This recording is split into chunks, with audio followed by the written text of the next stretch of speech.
तो input tax credit चल रहा था क्लास 2 जीएसटी सीए इंटर 1। देखो लास्ट क्लास में अपन ने बात की थी क्या एलिजिबिलिटी है क्रेडिट लेने की, उसके रिगार्डिंग सेक्शन 16, 17, 18 पर पढ़ेंगे।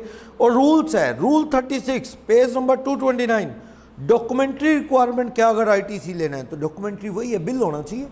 अगर आरसीएम है तो पेमेंट वोचर सबूत के तौर पे चलेगा, अगर बिल नहीं है तो फिर आपको क्रेडिट नहीं मिलेगा, बिल होना चाहिए। रूल 37 क्या कहता है, reversal of ITC in case of non payment of consideration, consideration पे नहीं करोगे तो क्रेडिट क्या हो जाएगा, रिवर्स। इसके आगे छोटा सा लिखना, if consideration is not paid with in 180 days, if consideration is not paid with in 180 days, यानी रिवर्सल हो जाएगा। 6 महीने बहुत होते हैं, 180 दिन रिवर्सल का रूल है। If consideration not paid with in 180 days, rule 37 ये कहता है अगर 180 दिन में पैसे ना दिए ना बाहर ने या रेसिपिएंट ऑफ सर्विस ने, तो क्रेडिट रिवर्स हो जाना है। फिर जब पे कर दोगे फिर मिल जाएगा, बेकार नहीं जाएगा। पे कर दोगे लेट फिर दोबारा मिल जाएगा, पर झंझट तो खड़ा हो गया ना, रिवर्स होगा फिर वापस आप क्लेम करोगे। रूल 38 क्या कहता है, आईटीसी बैंक और फाइनेंशियल इंस्टीट्यूशन कैसे ले सकते हैं, इसके आगे छोटा सा आईफोन लगा के लिख लो, 50% lump sum credit allowed, can be allowed, 50% lump sum credit can be allowed. यानी बैंकों को ऑप्शन है, नहीं तो ना बैंक की बहुत सी सर्विस माफ़ है, बहुत सी टैक्सेबल हैं। जो इनपुट ले रहे हो बताओ टैक्सेबल के लिए यूज़ होगा या एग्जम्प्ट के लिए, वो कहते हैं अब ये हम कैसे कह सकते हैं। मान लो बैंक ने एसी लगवाया, एक बात बताओ, बैंक ने एसी लगवाया, अब वो एसी की हवा वो लोग खाएंगे जिन्होंने बैंक से लोन लिया है, तो क्रेडिट नहीं मिलेगा। और अगर वो उन कामों के लिए है जिस पे क्रेडिट कार्ड और जिस पे जीएसटी है तो क्रेडिट मिलेगा। ये तो बड़ा मुश्किल है सेग्रीगेट करना इसे। तो जीएसटी वालों ने सीधा कह दिया बैंक वालों को, करो ऐश, आधा क्रेडिट ले लो बस। जो तुम सामान खरीद रहे हो, कैपिटल गुड्स खरीद रहे हो, उस पर 50% ले लो। अगर तुम्हें लगता है 50 से ज़्यादा मिलना चाहिए तो फिर सबूत दिखाओ, रिकॉर्ड बनाओ। Rule 39 procedure for distribution of ITC by input service distributor, ISD मैंने बताया था एक बार। आईएसडी कौन होता है, हाँ, मान लो फॉरेन से इंपोर्ट करता है, आईजीएसटी भर देता है। अब वो क्या है, वो खुद रजिस्टर्ड होता है, वो आईजीएसटी तो ही भरेगा, भर देता है। अब वो आगे अलग अलग ब्रांचेज या अलग अलग ऑर्गेनाइजेशन को वो सर्विस आगे पास कर देता है। तो वो जो आईटीसी भरता है उसका क्रेडिट किन को मिलेगा, उससे आगे लेने वालों को सबको क्रेडिट बटेगा। इनपुट सर्विस डिस्ट्रीब्यूटर का काम क्या होता है, माल खरीदा या सर्विस ली, टैक्स भरा, और वो टैक्स का बेनिफिट इनपुट सबको बटेगा जो उस सामान को शेयर करेंगे। मान लो आपने हेड ऑफिस एक बना लिया, कहाँ दिल्ली में, वहाँ माल नहीं बेचते। दिल्ली में तो हेड ऑफिस क्यों बनाया, माल खरीदने के लिए। माल खरीदा जा रहा है, रजिस्टर्ड करवा लिया, वहाँ माल का टैक्स बढ़ता जा रहा है। लेकिन आपने ब्रांच खोल लिया असम में, केरला में, जम्मू में, अहमदाबाद में, उन चारों को ये सामान या सर्विस आगे पास ऑन होती है तो वो चारों क्रेडिट ले पाएंगे, वो चारों क्रेडिट ले पाएंगे, ये कह रहा है। चलो फिर कहता है सेक्शन 40 बताएगा manner of claiming ITC in special circumstances, हम पढ़ लेंगे। 41 आईटीसी सेल मर्जर बताया था, याद है आपको, 22(3), 22(4).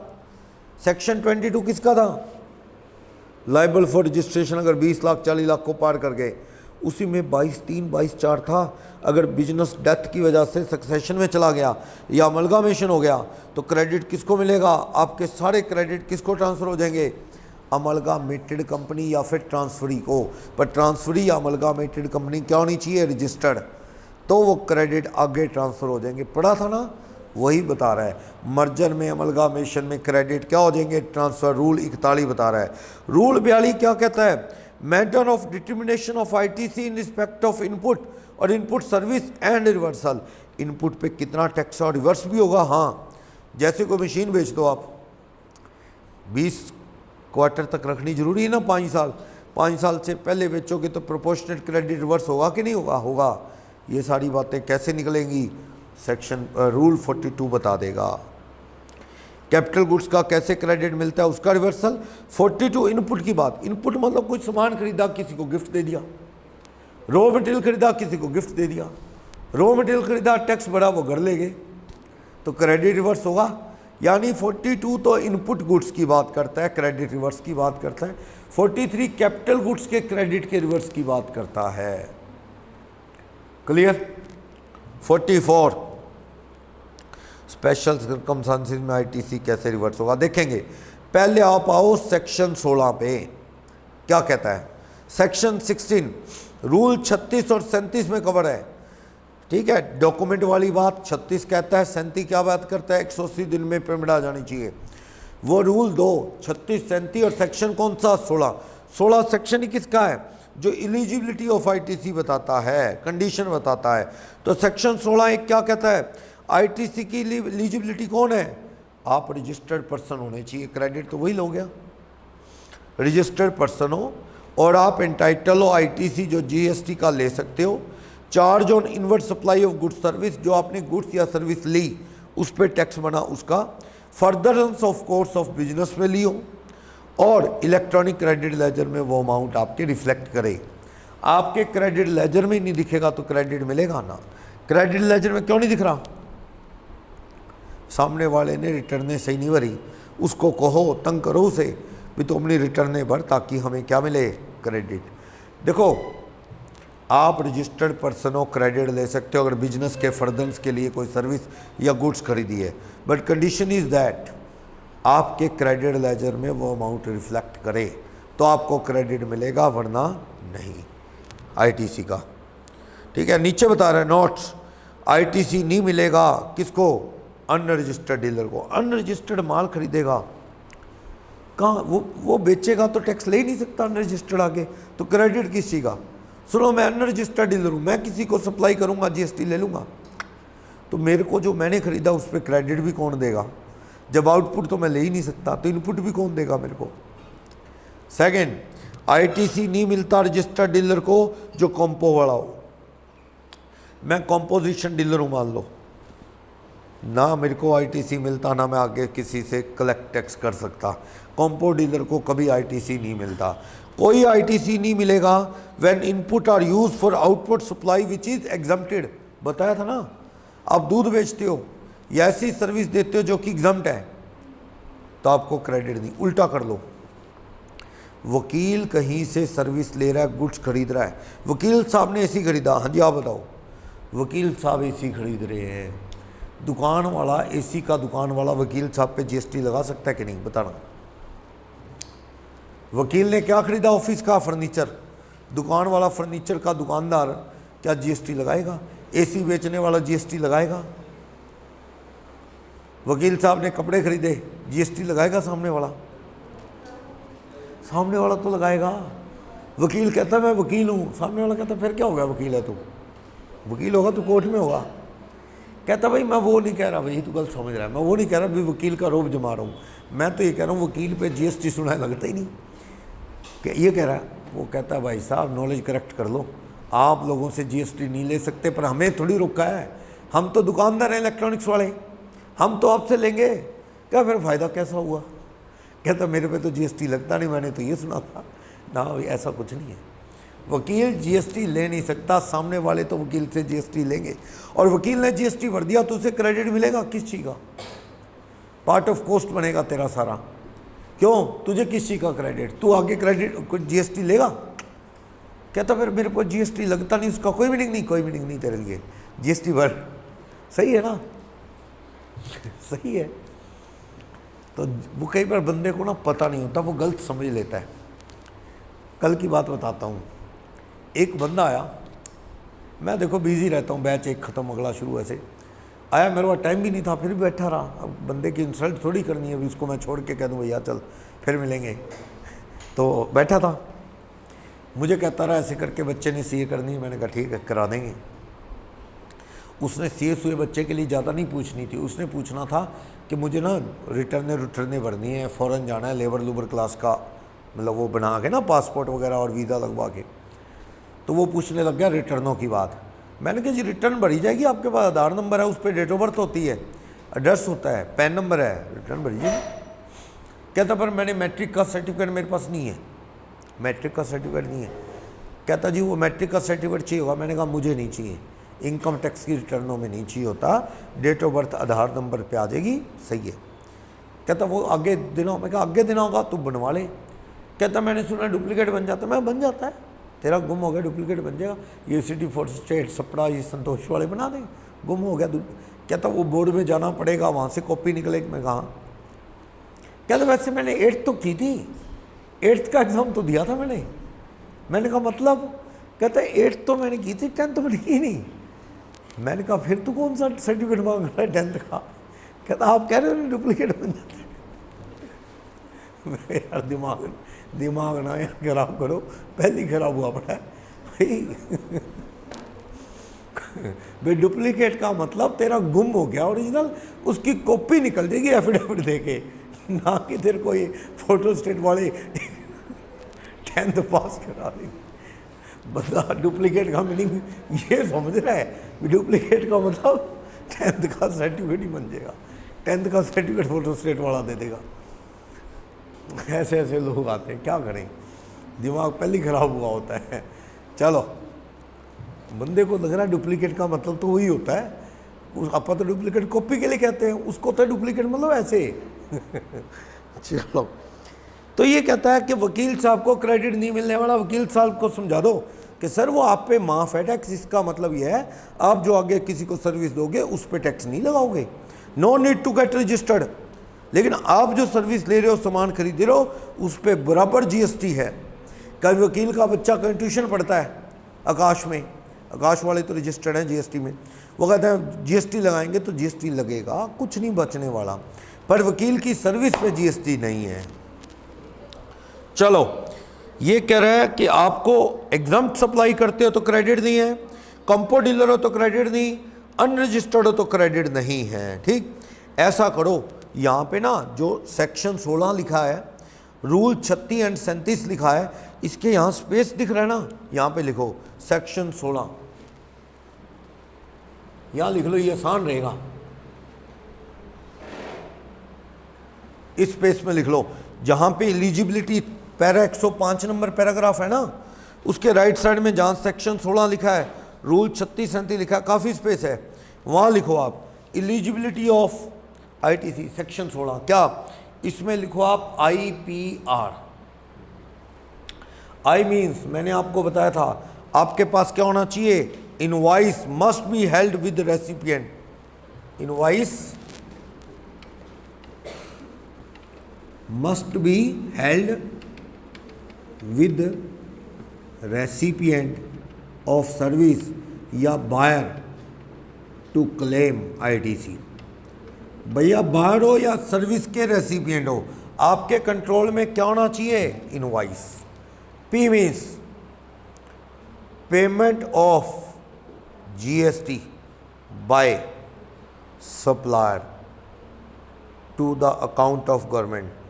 अगर उसने पेमेंट नहीं दी तो क्रेडिट नहीं मिलेगा, शर्त है कि उसने पेमेंट किसको दी हो, सरकार को। आर मीन्स आपको गुड्स रिसीव हो गए हों, receipt of goods and service, receipt of goods and service, IPR। Main शर्तें 3 हैं सेक्शन 16 में। क्या, आपके पास बिल हो, माल खरीदेगा, सर्विस लेगा। दूसरा, जिसको आपने टैक्स दिया उसने टैक्स सरकार को दे दिया हो। तीसरा, आपको सर्विस या गुड्स मिल गया हो। अगर आपको गुड्स नहीं मिला, बिल आया, टैक्स भरा, तो भी क्रेडिट नहीं, वेट करो, जब तक वो गुड्स या सर्विस सप्लाई नहीं होगी क्रेडिट नहीं मिलेगा। IPR लिख लिया ना, क्लियर, ये चीज कह रहा है।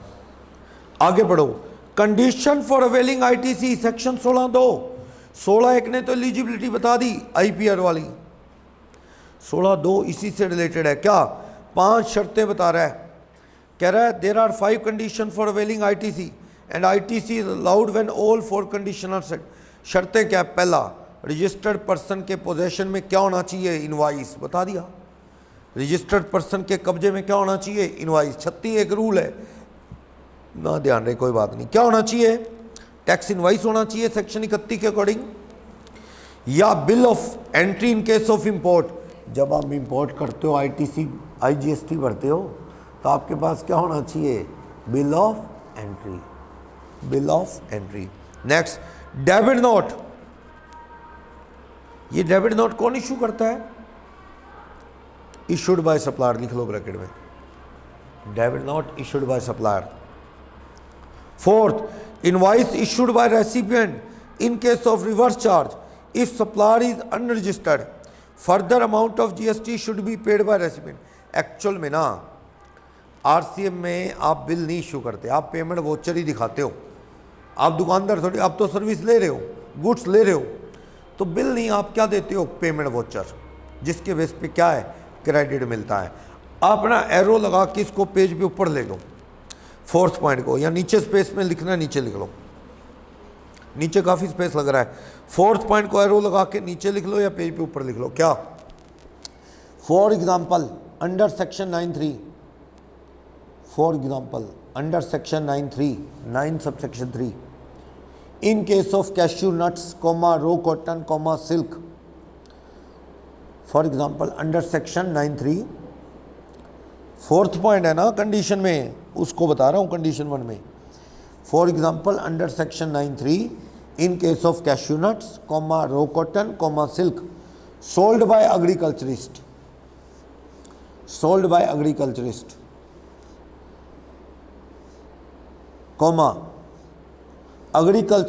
Agriculturist is not registered under GST। वो तो रजिस्टर्ड होते ही नहीं, agriculturist is not registered under GST। So agriculturist is not registered under GST, so recipient slash buyer, so recipient slash buyer of cashew nuts, raw cotton, silk slash लगा के लिख लो। so recipient slash buyer of क्या, cashew nuts, या slash raw cotton, या slash silk। so recipient slash buyer of cashew nuts, raw cotton, silk is liable to pay GST under RCM, is liable to pay GST under RCM,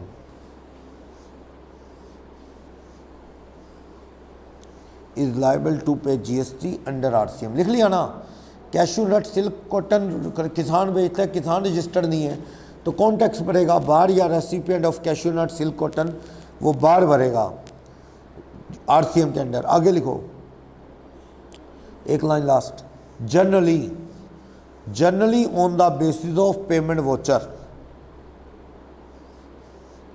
generally on the basis of payment voucher, ITC is availed by recipient, generally on the basis of payment voucher, generally on the basis of payment voucher, ITC is availed by recipient, ITC is availed by recipient in case of RCM, generally on the basis of payment voucher, ITC is availed by recipient under RCM। सही है, कहानी समझ आ गई सारी। RCM में बाहर recipient tax देगा, सामने वाला रजिस्टर्ड नहीं है, आप टैक्स दोगे, RCM लगेगा, और पेमेंट वोचर के दम पे, वो बिल बुल नहीं होता, पेमेंट वोचर ही होता है अपने आप में सबूत, उसके बेस पे क्रेडिट। लास्ट कंडीशन इसमें, इनवाइस और credit note issued by ISD। ISD कौन होता है, इनपुट सर्विस डिस्ट्रीब्यूटर, वो सबूत देता है भी मैंने इसको इतनी सर्विस दी, इसको इतनी या गुड्स दी, उस पर क्रेडिट मिलता है। नेक्स्ट पे भी आ जाओ। 36(2) रूल क्या कहता है, 36(1) का रूल था कंडीशन 1 में, 36(2) क्या कहता है, ITC can be availed by if document contain at least following detail. Document में कम से कम कौन सी डिटेल हो, पढ़ो, detail of amount of tax charge. ऐसा है, बिल में और कुछ ना हो, ये चीज़ें तो हो ही हों। डॉक्यूमेंट का मतलब वही है, डॉक्यूमेंट का मतलब ना ये बिल नहीं लगा रहा, सिर्फ बिल नहीं होता, बिल के बेस पे क्रेडिट मिलता है, वो डेबिट नोट क्रेडिट नोट के बेस पे मिल जाता है, यहाँ वोचर के बेस पे मिल जाता है। कोई भी कागज हो, चाहे वो डेबिट नोट क्रेडिट नोट हो या बिल्स हो, क्रेडिट मिल जाएगा या पेमेंट वाउचर हो, मिल जाएगा। उसमें क्या लिखा हो, अमाउंट ऑफ टैक्स की डिटेल हो, डिस्क्रिप्शन हो कौन सी गुड्स, डिस्क्रिप्शन उसका कोड वगैरह जरूरी इसलिए है ताकि टैक्स ही ना गलत लगा रखा हो कहीं आपने। क्या ऐसा हो सकता है एक आदमी बिल काटे और उस पर लिखे ही ना किस चीज़ के पैसे हैं, गलत है। नेचर तो डिस्क्रिप्शन गुड्स या सर्विस की लिखनी होगी ताकि टैक्स की रेट अलग अलग है। टैक्स लिखा हो, चीज़ की डिटेल लिखी हो, वैल्यू कितने रुपए का सामान है, वैल्यू ऑफ सप्लाई लिखा हो, सप्लायर का रेसिपिएंट का GSTIN हो। हाँ जी, अगर आपको क्रेडिट लेना है ना, सप्लायर को खोजी मेरा भी GSTIN ब्रैकेट में लिख दो, ताकि मेरा नाम तो लिख दो मेरी दुकान का, ब्रैकेट में GSTIN लिख दो ताकि मेरा आपको क्रेडिट लेना आसान रहे, आपको भी याद रहे इस GSTIN वाले को बेचा है, लिखो जरूर। प्लेस ऑफ सप्लाई, अगर सप्लाई इंटरस्टेट है, place of supply if such supply is interstate supply, yes. कहाँ से कहाँ जा रहा है बता दो, ताकि इंटरस्टेट सप्लाई पे क्या लगना है, IGST। यानी कोई भी बिल हो, डेबिट नोट हो, क्रेडिट नोट हो, वो चलो क्या लिखा हो, टैक्स, चीज़ की detail, description, value of supply क्या है, कितने रुपए का सामान है, GSTIN नंबर सेलर का भी तो हो ही हो, बाहर का भी हो। इसके अलावा प्लेस ऑफ सप्लाई अगर इंटरस्टेट सप्लाई है तो कंडीशन 1 में यही कुछ था, समझ गए। एक्चुअल में कंडीशन 1 है ना, वो कहती है जी आपके पास डॉक्यूमेंट हो एक प्रॉपर जिसके बेस पे क्रेडिट मिलेगा, चाहे वो इनपुट सर्विस डिस्ट्रीब्यूटर का हो, चाहे आपके पास पेमेंट वाउचर हो, या सप्लायर का बिल हो, या इंपोर्ट किया तो बिल ऑफ एंट्री हो, कुछ डॉक्यूमेंट तो हो जिसके बेस पे क्रेडिट मिलेगा। नेक्स्ट कंडीशन नंबर 2 क्या कहता है, registered person has receive the goods और सर्विस, बता दिया ये देखो, रजिस्टर्ड पर्सन को क्या रिसीव हो, गुड्स और सर्विस। अगर गुड्स सर्विस रिसीव नहीं हुई तो क्रेडिट भी नहीं मिलेगा। Recipient of goods and service को गुड्स मिलना चाहिए, बता रहा है अगर गुड्स एजेंट ने ले लिया मालिक की तरफ से तो ठीक है, मिल ही गया माल। This is called bill to ship to model.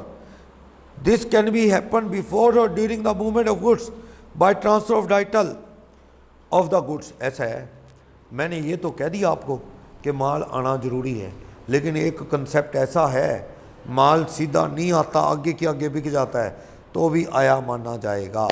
Bill to ship to क्या है देखना, बिल टू शिप टू का मीनिंग समझना, ये हटा दूं, देखो ये बिल टू शिप टू क्या है,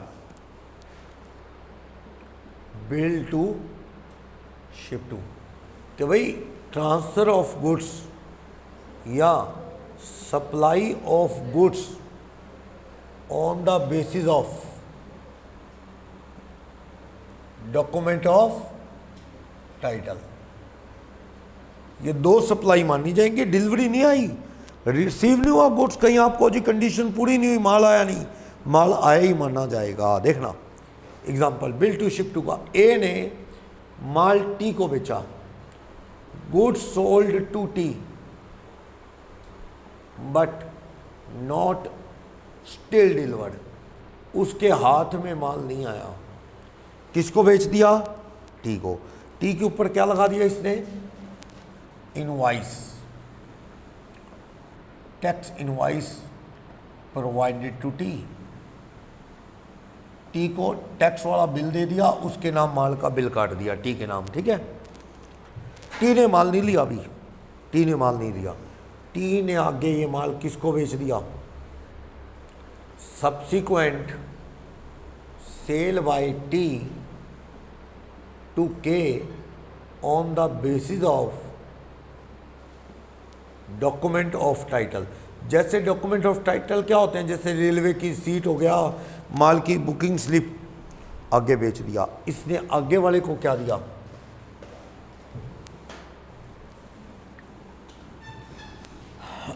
bill to ship to,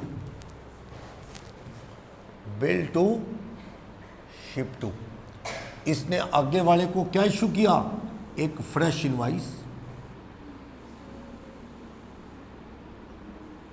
tax collect करेगा, दोबारा मिल जाएगा, और क्या फिर पैसे कैसे लेगा, नहीं तो बढ़ा के, ऐसे थोड़ी होगा इसका बिल ही आगे पकड़ा देगा, फिर अगले वाले को नया बिल नहीं देना, नए प्रॉफिट जोड़ के। ऐसे बिल 2 कटेंगे, एक किसने किसको बिल काटा, ए ने टी को, टी ने किसको बिल काटा नया, के को। पर माल की डिलीवरी नहीं ली थी टी ने, रास्ते में था, डॉक्यूमेंट ऑफ टाइटल के बेस पे बेच दिया। और टी ने किसको कहा, T order to A to direct supply goods to K, ये माल सीधा किसको दे देगा, goods deliver to on order of, ये है बिल टू शिप टू। अब देखो एक स्टूडेंट ये जिद पकड़ के बैठ गया, सर आपने तो कंडीशन 2 में क्या बोला था, goods must be received. Goods तो रिसीव हुआ ही नहीं साहब, तो डीम टू बी रिसीव्ड ही है, डॉक्यूमेंट के बेस पे आगे दे दिया और माल सीधा ए से के को गया। पर ये 2 सप्लाई हैं, ए से टी, टी से क्या, के। नोट कर लो, लिख लो, ज़्यादा बेटर है, याद रहेगा, नहीं तो फिर दिमाग से निकल जाएगा। मैं बताता हूँ, कहाँ लिख लो आप, ये प्रोविजो रूल 36(2) का प्रोविजो लिखा है ना, बॉक्स के राइट में अच्छी जगह दिख रही है, यहाँ आ जाएगा। जो ये बॉक्स है ना, यहाँ स्पेस अच्छा है, ये डायग्राम बना लो, बना लोगे, हाँ। अगर ऊपर बन सकता है तो ऊपर बना लो, ऊपर एक आधी लाइन भी लिखनी पड़ सकती है, वैसे नीचे लिख लेंगे लाइन, तो आपको ऊपर स्पेस मिलता है बढ़िया, वहाँ लिख लो। बिल टू शिप टू का एग्जाम्पल है बस, ये कई जगह मिलती है, बना लो। यानी मैं ये बता रहा हूँ, यहाँ पे माल की डिलीवरी नहीं ली इसने टी ने, सीधा डिलीवरी यहाँ से वहाँ गई, तो भी ये 2 सप्लाई हैं, ए से टी, टी से के, 2 बिल कटे हैं, 2 सप्लाई हैं, कोई रोक नहीं है। कोई ये ना सोचे कि डिलीवरी के बिना क्रेडिट नहीं मिलेगा, टी को क्रेडिट मिलेगा, टी ने जो टैक्स ए को दिया उसका क्रेडिट आगे से टैक्स वसूलेगा, क्रेडिट मिलेगा। T is allowed to take credit on the amount of tax paid to A, T को क्रेडिट मिलेगा जो ए को टैक्स दिया उस पे। सही है, लिख लिया क्या ये,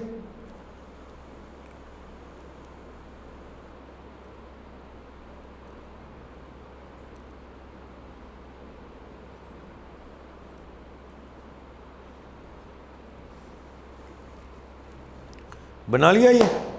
बिल टू शिप टू के रिगार्डिंग एक आधी लाइन और लिखो, जहां भी लिखा आपने उसके नीचे लिख लो चाहे, bill to ship to hyphen लगा के, it's the further supply on the basis of document of title. ये बिल टू शिप टू क्या है, इसके रिगार्डिंग 1.5 लाइन है बस। Bill to ship to hyphen लगा के लिखो, it's the further supply, it's the further supply on the basis of document of title, it's the further supply on the basis of document of title, comma, 2 invoices are to be issued in this situation of bill to ship to. 2 invoices are required to be issued in this situation of bill to ship to bus. दोबारा सुन लो, it's the further supply on the basis of document of title, comma, 2 invoices are required to be issued in this situation of bill to ship to। वैसे तो इस diagram में ही पता लग गया, एक invoice यहाँ, एक इनवाइस यहाँ। टी को क्रेडिट मिलेगा चाहे उसको माल हाथ में नहीं आया, ये डिलीवरी ही है, इसे ये ना समझा जाए गुड्स मिला नहीं, ये मिले जैसा है, माल सीधा आगे चला गया, क्रेडिट टी को मिलेगा जो उसने टैक्स भरा, हाँ आउटपुट कलेक्ट किया के से, उस पर क्रेडिट मिलेगा, कोई दिक्कत नहीं है, क्रेडिट मिलेगा। सही है,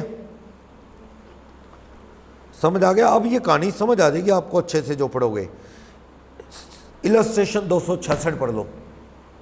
क्या, जे ट्रेडर है, ऑर्डर देता है एस को, जे ने ऑर्डर किसको दिया, एस को, J receive the buying order from D, वही बात होगी। यहां पे क्या है, जे ने ऑर्डर किसको दिया, एस को, जैसे ये टी नहीं जे हो, ये ऑर्डर किसको दे रहा है, एस को, और जे को ऑर्डर किससे आ रहा है, डी को। तो वो क्या कह रहा आगे, जे ने एस को कहा तुम माल उठा के डी को दे दो, और कहता है इंटर्न वो बिल किसको दे रहा है, डी को दे रहा है। तो फिजिकली माल नहीं आ रहा, जे डायरेक्ट आगे ट्रांसफ़र कर रहा है, तो कहता है ये डीम सप्लाई किसके है, जे को, और जे से किसको आगे। सिमिलरली सप्लायर को इशारे पे माल गया है तो ये 2 सप्लाई हैं, कोई दिक्कत नहीं है, क्रेडिट मिलेगा। यानी मैं ना यहाँ पे नाम बदल दूँ, इलस्ट्रेशन कौन सा है 266 है ना, ये एस ये जे कर दिया और ये कौन कर दिया डी। अब आप पढ़ लो इसको, ठीक है। गुड्स सोल्ड टू जे और टैक्स इनवाइस इशू टू जे, और जे ने किसको दे दिया ये डी को, और subsequent sale by J to D on the basis of document. ये जो जे है, J order to S to direct supply of goods to D, goods deliver to D on the order of J by S. S किसको माल दे देगा सीधा D को, तो वो एग्जांपल बन गया बिल टू शिप टू। भाई जे कहता है एस मुझे आप बिल दे दो, माल दे दो, पर ये माल ना आप ऐसा करो डी को दे दो, मैंने डी को बेच दिया है, डी को नया बिल काटेगा जे। 2 सप्लाई होगी, एस से जे, जे से डी। चाहे फिजिकल डिलीवरी नीली क्रेडिट मिल जाएगा। कंडीशन 2 होगी, एक और एग्जांपल है 267। जीजीसी लिमिटेड एक कंपनी है जिसका मेन ऑब्जेक्ट सर्विस देना है, इंटीरियर डिजाइनिंग की, बिल्डिंग की, ऑफिस की। उन्होंने कॉन्ट्रैक्ट किया जे लिमिटेड के साथ डिजाइनिंग का। GGC limited further contract S को दे रही है, ऐसा है, आगे से सर्विस आगे ट्रांसफ़र कर दी, वही बात है, सर्विस आगे की आगे ट्रांसफ़र कर दी। क्या हुआ, एज आ सीए मेरे पास ऑर्डर आया काम का कि आपने ये ना बैंक रिकन्सिलेशन बनानी है। सुनो आता है, सी आउटसोर्स कर देते हैं, सी भी कर देते हैं। मान लो मेरे पास बैंक रिकन्सिलेशन, बड़े पैसे मिलते हैं बैंक रिकन्सिलेशन के, क्योंकि अपा जो बैंक रिकन्सिलेशन पढ़ते हैं वो तो नॉर्मल होती, 5-4 एंट्री की। बड़ी बड़ी कंपनीज में हज़ारों चेक आते हैं जो पेंडिंग होते हैं, ये ढूंढना ही मुश्किल हो जाता है कौन सा चेक पेंडिंग है। मेरे पास बैंक रिकन्सिलेशन बनने आई, मैं बिल काटूंगा, जीएसटी वसूलूंगा, मेरे पास टाइम नहीं है, मैंने आगे किसी को आउटसोर्स कर दी, मेरे स्टूडेंट को, वो मेरे पे जीएसटी वसूलेगा। ऐसे हो सकता है सर्विस में भी, गुड्स की तरह सर्विस में भी ये होता है। बड़े सीएस के पास बैंक ऑडिट आ जाती है पर वो आते नहीं है करने, वो आगे आउटसोर्स कर देते हैं, आगे वाले को पैसे दे देते हैं, उससे ऑडिट करवा लेते हैं, थोड़े कम दे देते हैं, आगे से ज़्यादा वसूल लेते हैं, जो बन गया वही सही है। मान लो लाख रुपए जूनियर को दे दिए, ऑडिट करवा ली, आगे सरकार से कितने ले लिए, 1.5 लाख 2 लाख, आपको भी बच गया बीच में। तो ये 2 सप्लाई है, सरकार को आप दे रहे हो और जूनियर आपको दे रहा है सर्विस। जूनियर आप पे टैक्स लगाएगा, आप किससे वसूलोगे टैक्स, आगे सरकार से, बैंक ऑडिट का। क्रेडिट एडजस्ट हो जाएगा, हाँ हो जाएगा। यानी एस टू जीजीसी कंपनी है, GGC company to J limited, आप इसको लिख लो।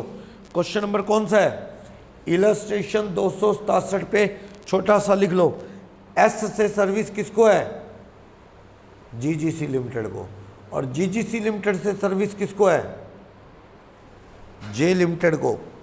यानी यहां से सर्विस इधर, इन्होंने आगे किसको दे दी, जे लिमिटेड को। वही कहानी होगी गुड्स की तरह। Advance paid to supplier of service बताया, सर्विस के एडवांस आगे जीएसटी लगेगा, गुड्स पे नहीं लगता।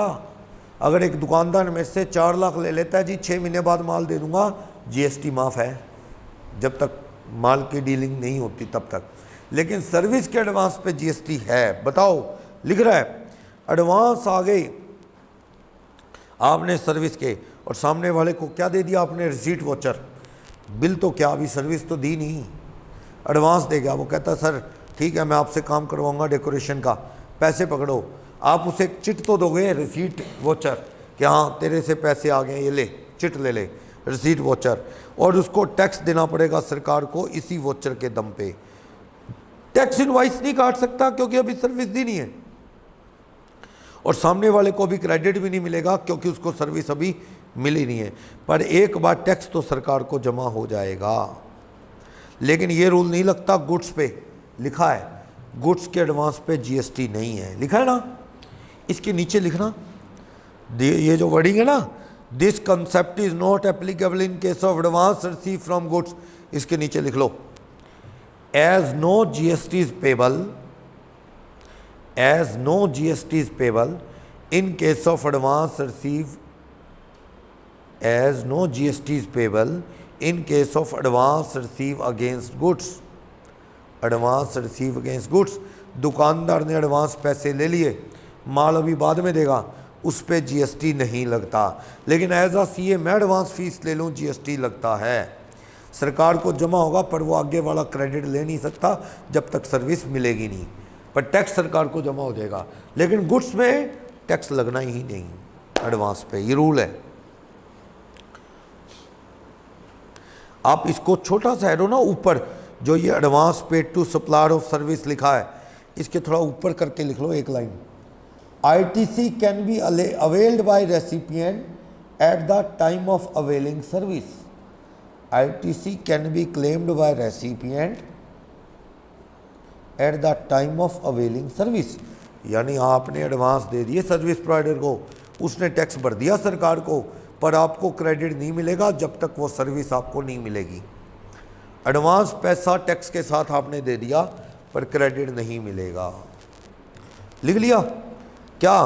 ITC can be availed by the recipient, claimed by the recipient at the time of availing service. समझ आया?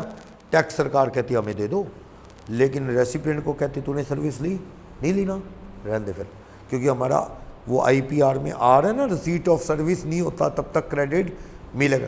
गुड्स में तो टैक्स ही नहीं लगा, क्रेडिट लेने का सवाल नहीं। सर्विस के एडवांस पे टैक्स लग गया, सरकार को जमा हो गया, पर क्रेडिट तब तक नहीं जब तक आप सर्विस नहीं अवेल करते। एक ना छोटा सा और लाइन लिखनी है, 1.5 लाइन, ये इसी के अंदर ही लिख लो तो बहुत अच्छा है। जो लिखे ना, first he has not receive service middle में, second he is not in possession of tax invoice, इसी के राइट साइड में लिख लो। ये एरो लगा के इस बॉक्स को ही ऊपर या नीचे ले जाओ। 1.5 लाइन है क्या? Tax will be payable to government by supplier. Tax will be payable to government by supplier at the time of receipt of advance. यानी सर्विस में एडवांस पे ही देना पड़ता है। Tax will be payable to government by supplier of service at the time of receipt of advance, at the time of receipt of advance under section 13 subsection 2, under section 13 subsection 2, 13(2) लिख लिया, complete हो गया। ये 2-3 बातें मैंने लिखवा दी। क्या? बहुत ज़रूरी चीज़ है ये। अगर दुकानदार ने एडवांस ले लिए गुड्स के, उस पर GST है ही नहीं, तो क्रेडिट का सवाल ही नहीं है। सही है? मैंने 6 महीने पहले ही सामान के पैसे जमा करा लिए, भैया गाड़ी आ जाएगी। गाड़ी भी क्या है, कार भी क्या है, गुड्स। कार की एजेंसी गाड़ियाँ बुक नहीं हो रही क्या? कई गाड़ियाँ आ नहीं रही, हुंडई की गाड़ियाँ हैं या और गाड़ियाँ हैं, क्रेटा वगैरह और गाड़ियाँ हैं, केन्स वगैरह है, किया की या कुछ और गाड़ियाँ हैं जो जिनकी डिमांड बहुत ज़्यादा है। वो गाड़ियाँ बुक हो रही हैं, 5 महीने 3 महीने बाद आ रही हैं। पैसे एडवांस जमा कर दिए 2 लाख रुपए, GST लगेगा ना। गुड्स के अगेंस्ट एडवांस जमा करने पे GST नहीं। जब GST नहीं 2 लाख रुपए दे आए, लाख रुपए बुकिंग के दे आए, आप बिल कटेगा तब GST लगेगा। जब GST लगा ही नहीं, क्रेडिट लेने का सवाल नहीं। लेकिन ये मामला बदल जाता है कब? जब ये एडवांस किसके अगेंस्ट हो? सर्विस। GST साथ में लेगा। कौन लेगा? ये लिखवा दिया मैंने।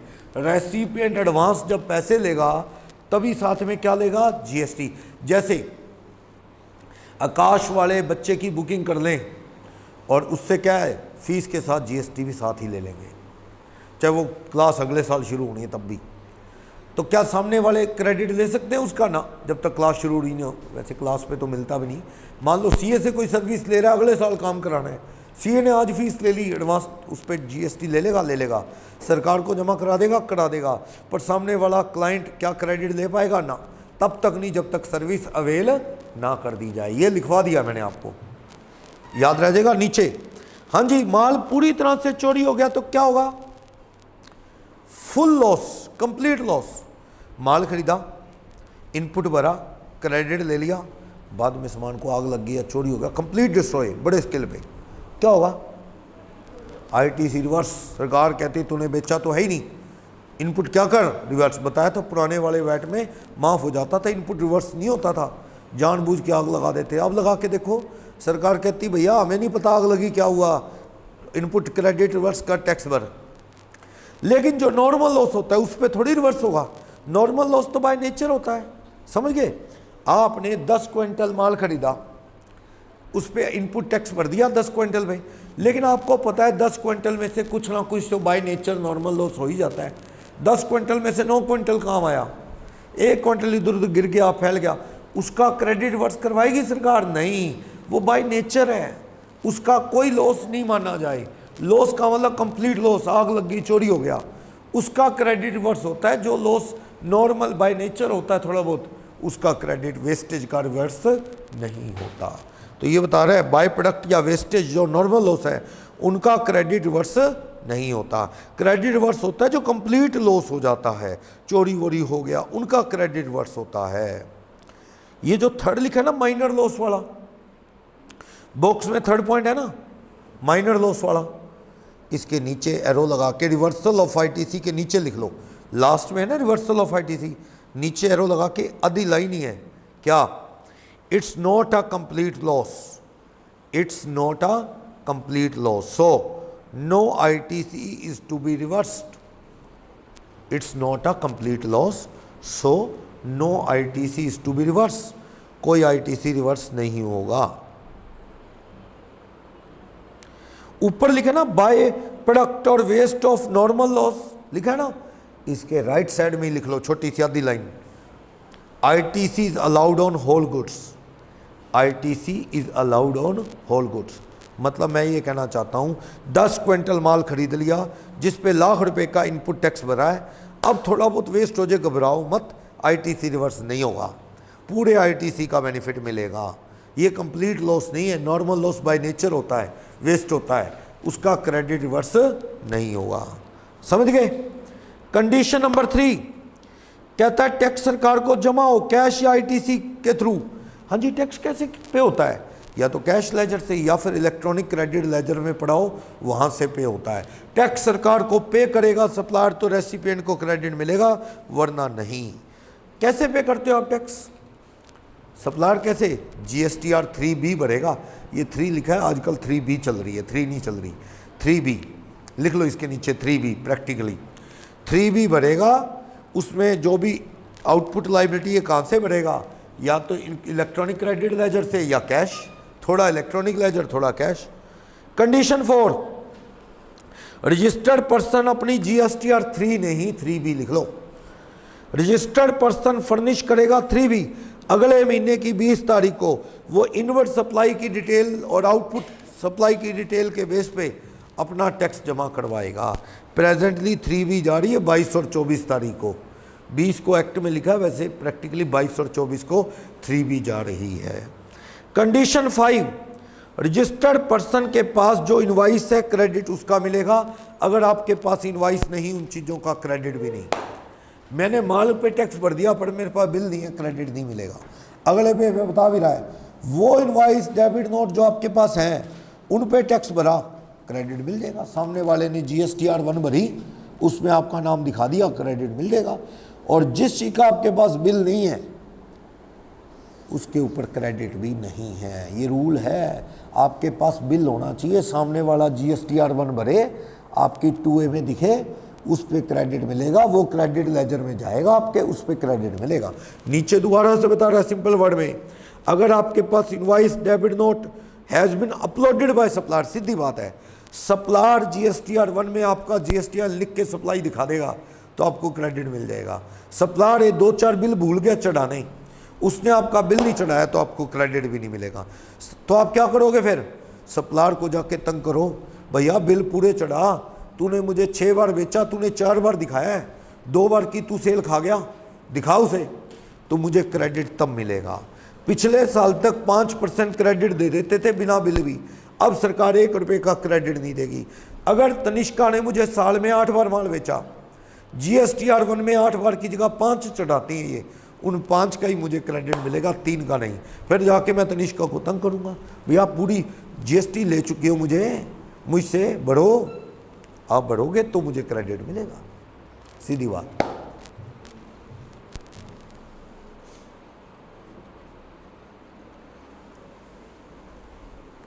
आपने एक लाइन लगा के ना, ये जो लिखा है ना, where invoice not been uploaded by supplier in GSTR 1, आपको क्रेडिट अलाउड नहीं, इसको एरो लगा के ऊपर ले जाओ, 1-1.5 लाइन है बस, लिखो ITC not available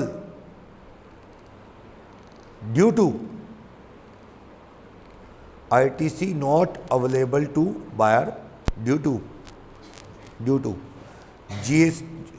to certain bill not uploaded in GSTR1 by supplier.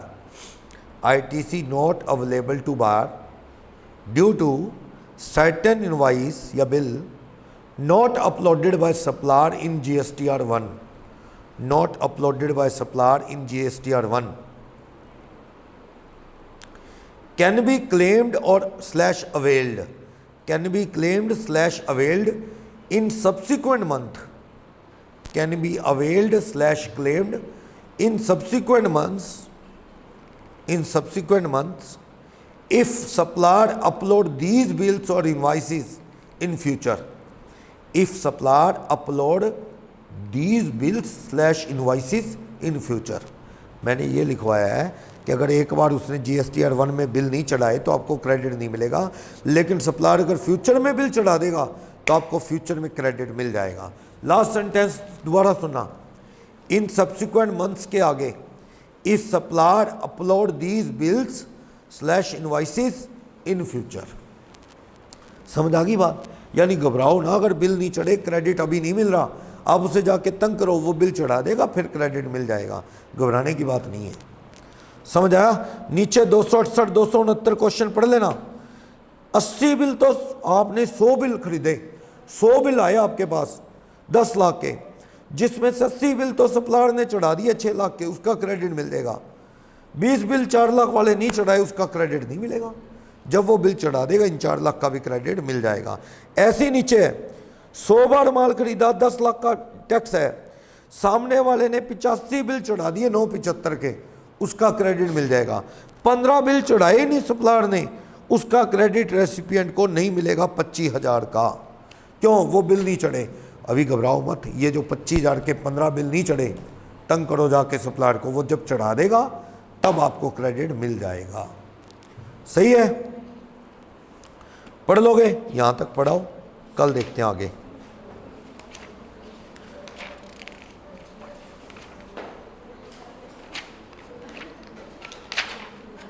थोड़ा टेक्निकल है ये चैप्टर कंपेयर